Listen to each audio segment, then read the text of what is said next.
ఉదయం బయలుదేరుతున్నాం అనుకోండి, సాయంత్రం వరకు పిల్లల స్కూలుకి మళ్ళీ వాళ్ళకి వదిలే వరకు మనం ఎక్కడైనా ఏ పనులన్నా సేఫ్గా చేసుకుని వస్తాం.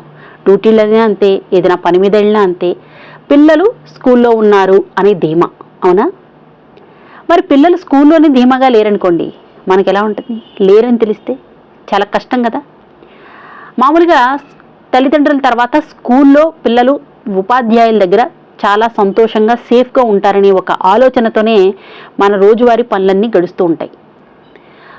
ఈ విషయం ఎందుకు చెప్తున్నానంటే, పిల్లల్ని స్కూల్లో వదిలిన తర్వాత అని ఆలోచిస్తే వాళ్ళుండే ఒక 5-6 గంటలు వేసుకున్నా ఆ టైంలో వాళ్ళు పిల్లలతో ఆడుకుంటారు, స్కూల్లో టీచర్స్ చెప్పేది వింటారు, చదువుకుంటారు, పైగా అందరితోని సరదాగా సంతోషంగా ఉంటారు ఇంట్లో కన్నా అనే ఒక ఫీలింగ్ మనందరిది.